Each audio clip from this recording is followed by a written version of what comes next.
Good morning everyone. I hope you all are doing good. In the previous lecture, we completed till question number 6 of exercise 6.4. Today we will complete our exercise and then do some more questions. So question number 7 is, read out question number 7. Question number 7 says, how much time will a girl take to move along a boundary of a square field having an area of 18,496 meter square with a speed of 12 kilometre per hour. तो तुम्हें क्या पूछा है कि एक लड़की है, उसको एक स्क्वायर फील्ड का एरिया स्क्वायर फील्ड का चक्कर लगाना है. ठीक है, तो स्क्वायर फील्ड का एरिया तुम्हें दिया हुआ है तो और उसकी स्पीड है 12 किलोमीटर पर आवर. तो आपको बताना है कि कितना टाइम लगेगा उसे वो एरिया मूव करने के लिए. So area of square field given to you is 18496 meter square. Now, and speed, her speed given to you is 12 kilometer per hour.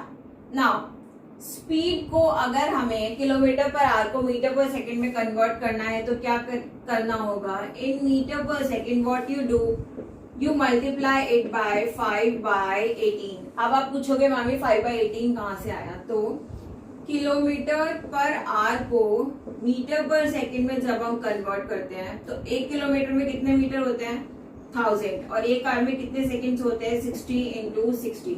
0 से 0 कैंसिल, 0 से 0 cancel, 2 3s are 6, 2 5s are 10. So this becomes 5/18. And if you have to convert meter per second to kilometer per hour, this will be 18/5. This is something that you need to take it in your head. अपने दिमाग में बिठा के रखो इसको, क्योंकि ये science में भी काम आता है. ठीक है, किया हमने ये मल्टीप्लाई करो. 6 2s are 12 and 6 3s are 18. So this is 10/3 meter per second. Now, what is the formula for finding out area of square?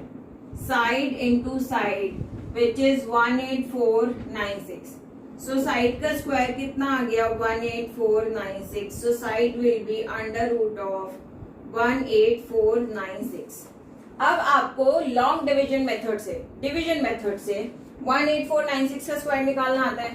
निकालें यहाँ पर 18496. हाँ जी, 1 को 1 से मल्टीप्लाई करोगे 1 आ गया, यहाँ पे 0, 84 एज इट इज, और ये कितना बन जाएगा 2. अगर मैंने 23 को 3 से मल्टीप्लाई किया तो ये कितना बनेगा 3 3s are 9 and 3 2s are 6. So 23 को 3 से मल्टीप्लाई किया तो ये बना 69. फाइन, 69 बन गया ये. तो इसमें से माइनस कीजिए ये 14 7. तो 7 - 6 is 1 and 14 - 9 is 5. ये बना 2, 3 का double 6 and 96 as it is. अब किस स्क्वायर के यूनिट डिजिट पे 6 आता है? या तो 4 का स्क्वायर होता है 16, उसके यूनिट डिजिट पे 6 आएगा, या 6 का स्क्वायर 36, इसके यूनिट डिजिट पे कितना आएगा 6. तो 264 को 4 से मल्टीप्लाई करके देखो. 4 4 से 60, 6 4 से 24, 25 and 4 2s are 8 9 10. 4 2s are 8 9 10. So this is not the answer. Then 266 into 6. So 6 6s are 36, 36, 37, 38, 39, 6 2s are 12, 13, 14, 15. So you will multiply 266 into 6, which is 1596. And when you subtract, you will get a 0, which means 18496 is a square of 136. ठीक है, सो हमने निकाल लिया कि ये 136 का square है. Fine, ठीक है, आ गया आंसर. अब क्या बोला है, वो उस पार्क की बाउंड्री का चक्कर लगा लिया. सो उसके लिए हमें क्या निकालना होगा, perimeter of square. Perimeter of square will be 4 into side, which is 4 into 136. 6 4s are 24, 4 3s are 12, 13, 14, 4 1s are 4, 5. So the perimeter of square is 544 meter. अब स्पीड का फॉर्मूला क्या होता है? Distance upon time. अब कोई बच्चा बोलेगा कि अगर मैम हम गलती से भूल गए तो कैसे याद रखेंगे? देखो यहाँ क्या दे रखा है, स्पीड। यूनिट क्या है इसकी? Kilometre per hour. किलोमीटर किसकी यूनिट होती है? डिस्टेंस की। और आर किसकी यूनिट होती है? टाइम की। तो इसका मतलब स्पीड का फॉर्मूला हो गया डिस्टेंस अपॉन टाइम। अब आपको क्या निकालना है कि कितने टाइम में वो पूरा चक्कर लगाएगी। तो इसको कैसे लिख लेंगे हम? This will cross multiply, so this will be time equals to distance upon speed. ठीक, so the distance is 544 meter and speed given to you is 10/3 meter per second. Multiply कीजिए, ये ऊपर मल्टीप्लाई हो जाएगा 544 इंटू 3 डिवाइडेड बाय 10। तो क्या हो जाएगा ये? 4 3 ज़ा 12, 4 3 ज़ा 12 and 1 13, 5 3 ज़ा 15 and 1 16, 1632 अपॉन 10 सेकेंड्स और 163.2 सेकेंड्स। अगर इसे मिनट में कन्वर्ट करना है तो क्या करना होगा? 10 से 60 से divide, so in minutes it will be 163.2 divided by 60। तो ये बना 16.32 डिवाइडेड बाय 6। 6 2 ज़ा 12, कितना बचा? 4 3, 6 7 ज़ा 42, 1 2 एंड 6 2 ज़ा 12। सो in 2.72 minutes, the girl will complete the round of a square field having an area of 18,496 square meter. Fine, काफी आसान है, एक बार समराइज कर देती हूँ। एरिया ऑफ स्क्वायर फील्ड दिया हुआ है आपको 18496, ठीक है। स्पीड दी हुई है, स्पीड को मीटर पर सेकंड में कन्वर्ट करेंगे। उसके बाद एरिया ऑफ स्क्वायर से साइड निकालोगे, साइड से पेरीमीटर निकालोगे, स्पीड का फॉर्मूला लगा के टाइम निकालोगे। टाइम आ जाएगा सेकंड्स में, उसे मिनट में कन्वर्ट करने के लिए 60 से डिवाइड करोगे। This is your answer. Moving forward to next question.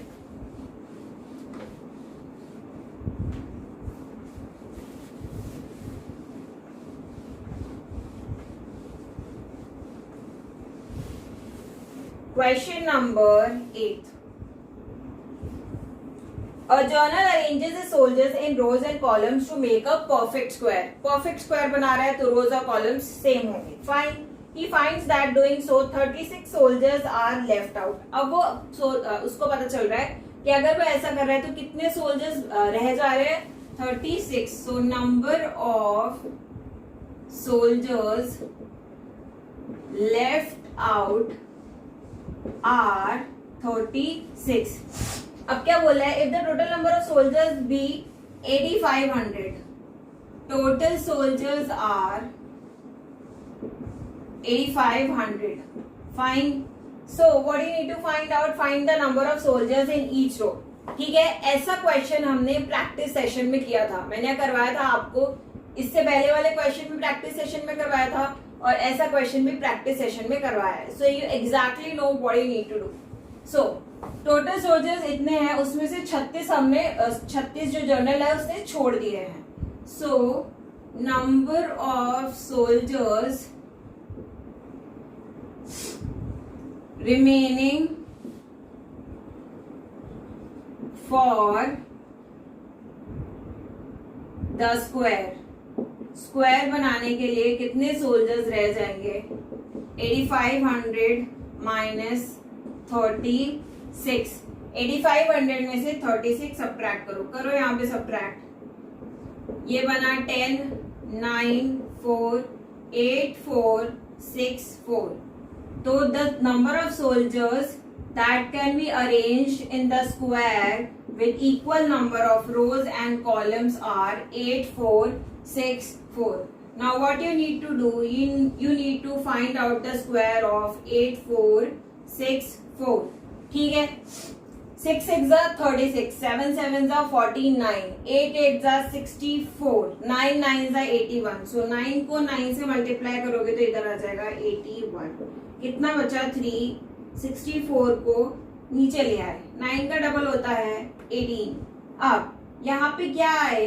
Unit digit पे क्या है जिसका स्क्वायर 4 होता है, तो एक तो 2 का स्क्वायर 4 होता है और 8 का स्क्वायर 64 होता है। तो हम 182 को 2 से मल्टीप्लाई करके देखते हैं। 2 2 ज़ा 4, 8 2 ज़ा 16, 2 1 ज़ा 2 एंड 3।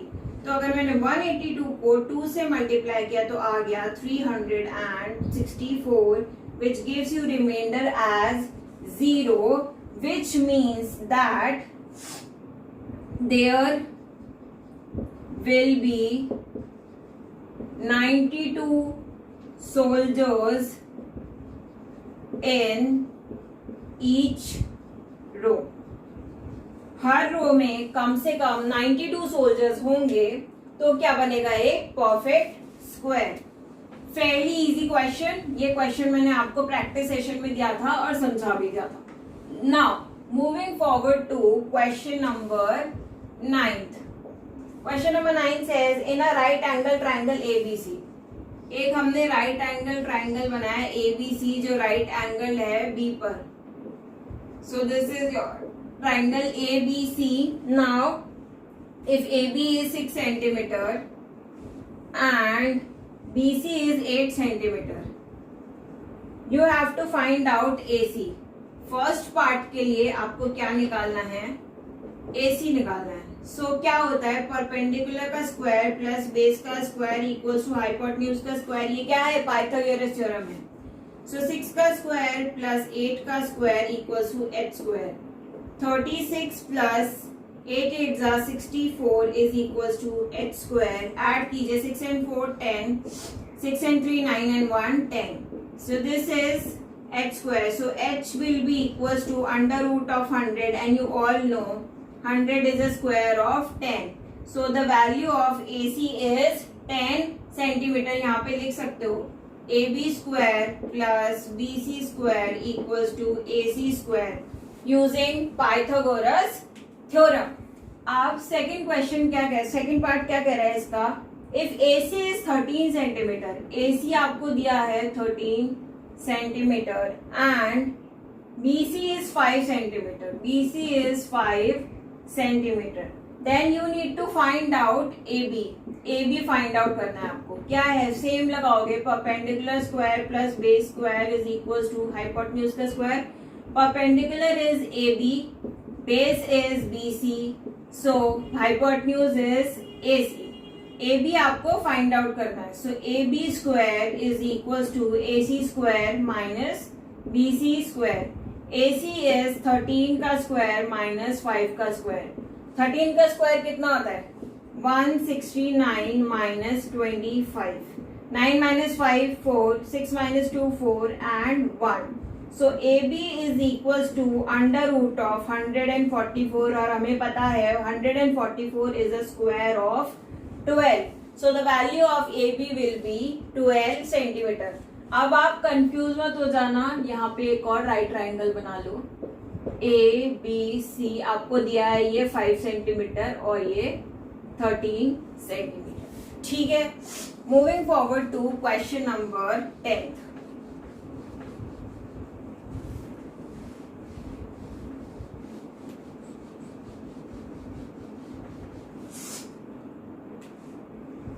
क्वेश्चन नंबर 10 क्या कह रहा है? There are 500 children in a school. For a PT drill they have to stand in such a manner that the number of rows is equal to number of columns. number of rows और number of columns equal है, मतलब हमें क्या बनाना है? Square बनाना है। Now how many children would be left out in this arrangement? Total children कितने हैं? 500। ठीक है, तो तुम सीधा सीधा 500 का क्या निकाल लो डिवीजन मेथड से? स्क्वायर। 2 2 जा 4, कितना बचा? 100। इसका हो जाएगा 4। 42 इंटू 2 करो, 2 2 जा 4, 4 2 जा 8, तो 42 इंटू 2 करोगे तो 84 बचेगा। कितने बचे यहाँ पर बच्चे? 16। सो 16 students will be left out. Therefore 16 students will be left out. और अगर तुमसे कोई पूछ लेगा कि what will be the number of rows or columns or what will be the number of children present in each row, तो तुम क्या बोलते? there are 22 rows or 22 columns or there will be 22 students present in each row. आया समझ में? This completes your exercise 6.4. Now let's move forward with the examples. अब ये examples भी काफी easy हैं. Next is determining square root of perfect square decimal. अगर तुम्हें डेसिमल दिया हुआ हो तो तुम कैसे फाइंड आउट करोगे? So example number 1 is you have to find out the square root of 31.36. अब इसका रूल समझ लो, ज्यादा कुछ नहीं करना. इसमें भी तुम्हें पेयरिंग करनी है. डेसिमल के बाद की पेयरिंग अलग, डेसिमल के पहले की पेयरिंग अलग. डेसिमल के आगे और पीछे वाले नंबर्स की पेयरिंग एक साथ नहीं करेंगे आप. 5 5 25, कितना बचा? 6.36 और यहाँ आ जाएगा 10. अब इसको किससे मल्टीप्लाई करें कि ये आए 636. अगर 106 को मैंने 6 से मल्टीप्लाई किया आएगा 636. यहाँ आंसर आ गया 0. सो this is the square of 5.6. Fine. अब एग्जाम्पल नंबर सेकंड देखो. निकालना है 6.25 का स्क्वायर. इसमें पेयरिंग कैसे करते हैं वो समझना इंपॉर्टेंट है. उसके बाद तो आप कर ही लोगे. जैसे तुम्हें पता है 625 का स्क्वायर होता है. पीछे वाली पेयरिंग अलग, आगे वाली पेयरिंग अलग. 2 2 4, कितना बचा? 225. अब यहाँ पे डेसिमल आ जाएगा 4. 45 into 5 is 225. कितना बचा? 0. So this is the square of 2.5.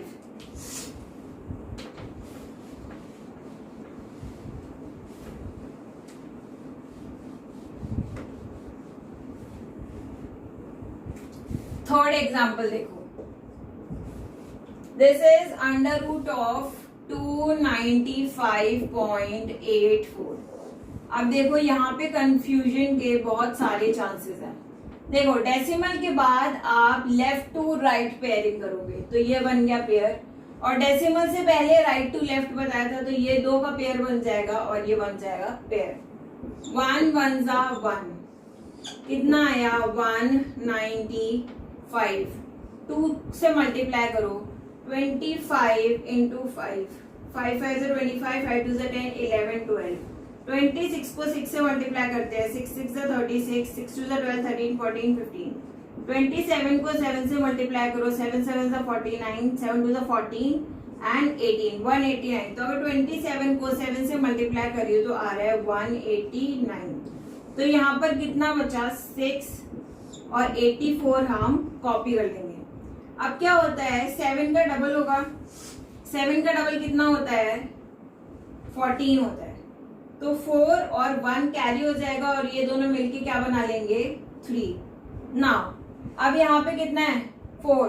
तो 342 को 2 से मल्टीप्लाई करके देख लेती हूँ. 2 2 4, 4 2 8, 3 2 6. सो 342 को अगर मैंने 2 से मल्टीप्लाई किया तो आएगा 6.84 and your answer is this is a square of 17.2. आपको इसी चीज का ध्यान रखना है. ठीक है. एक और क्वेश्चन का एक और एग्जाम्पल करते हैं. एग्जाम्पल नंबर 4, जिसके बाद एक्सरसाइज के सारे क्वेश्चंस में नहीं करवाऊंगी. जो क्वेश्चंस लगेंगे इंपॉर्टेंट वो मैं करवाऊंगी, बाकी आपको खुद से करने होंगे. निकालना है 32.1489 का स्क्वायर रूट. निकालिए. 32.1489. पेयरिंग की हो गई पेयरिंग. 5 5 25. कितना बचा? 7.14 अब किससे मल्टीप्लाई करोगे? 6 से मल्टीप्लाई करो. 106 into 6. 6 6 36, 6 1 6. तो 106 को 6 से मल्टीप्लाई किया तो आया 636. सब्ट्रैक्ट करो भाई. 14 या 0 10 और यहाँ 6. 14 में से 6 गया तो 8. फिर 14 में से 6 गया तो 8. 10 में से 3 गया तो 7. सो दिस इज 78 और 8 9 एज इट इज तुम कॉपी कर लोगे। अब क्या होगा, 10 एज इट इज, 6 का डबल कितना होता है 12, सो दिस विल बिकम 1 1 2। अब आपको इसे या तो 3 1 1 2 3 को 3 से मल्टीप्लाई करना पड़ेगा या 1 1 2 7 को 7 से मल्टीप्लाई करना पड़ेगा। तो मैं 1 1 2 7 को 7 से मल्टीप्लाई कर रही हूँ, क्यों? क्योंकि यहाँ पे यूनिट प्लेस पे क्या आ रहा है 7।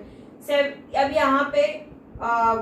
यहाँ पर 7 लाने के लिए क्या करना होगा, 7 से मल्टीप्लाई करना होगा। तो 7 2 14, सॉरी 1 1 2 7 को आपको किससे मल्टीप्लाई करना है, 7 से। सो 7 7 49, 7 2 14, 14 and 4 18, ठीक। 7 1 7 and 1 8 and 7 1 7। तो 1 1 2 7 को 7 से मल्टीप्लाई करेंगे तो 7 8 8 9 is your answer and this will give you 0. So 5.67 is the square of 32.1489.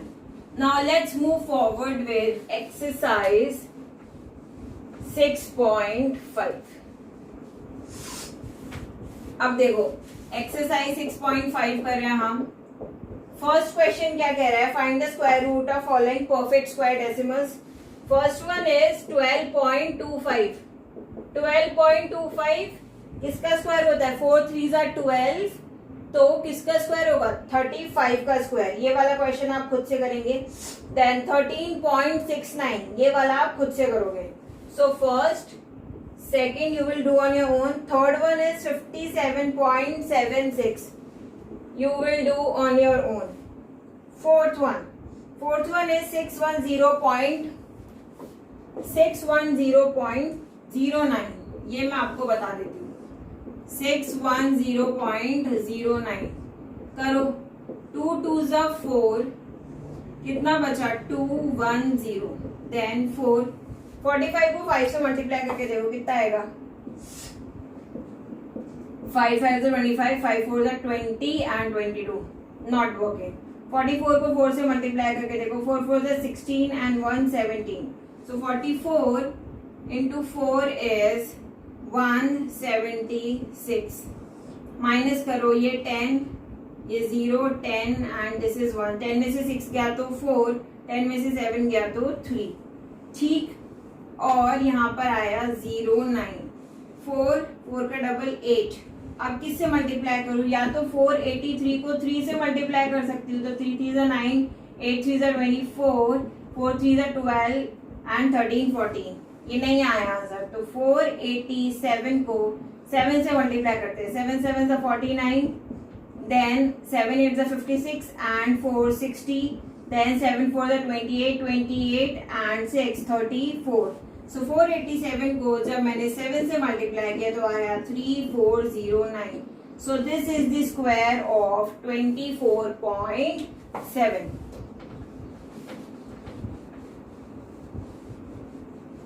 उसके बाद the question is 2.108304।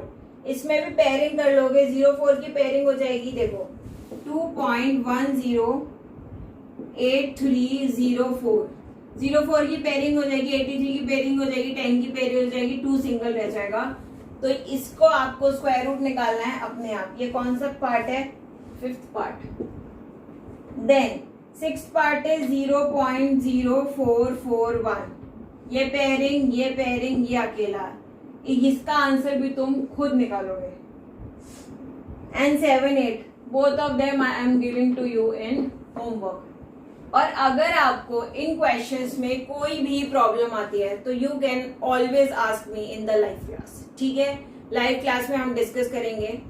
So we have completed chapter number 6। Chapter number 6 हमने कंप्लीट कर लिया है। Now you have to do these questions, you have to revise class work, make notes, ठीक है।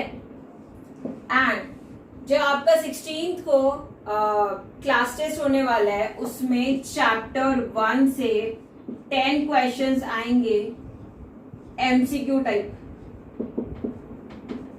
ठीक है। So you have to prepare chapter 1 for that and start revising as your half yearly exams are approaching. So मैंने आपको बता दिया homework में कौन कौन से क्वेश्चंस करने हैं। अगर आपको कोई भी प्रॉब्लम आएगी तो you can always ask me in the live class. Live class में क्या होता है, हम ज्यादा से ज्यादा क्वेश्चन सॉल्व करते हैं, हम बहुत सारे एक्स्ट्रा क्वेश्चन सॉल्व करते हैं which are not in the book. So जितना तुम लाइव क्लास ज्यादा अटेंड करोगे उतना ही तुम्हारे लिए अच्छा है. Plus revision classes will be completely on the live class, so it will be better for you if you attend live classes. So that's it for today's class. Thank you and have a nice day.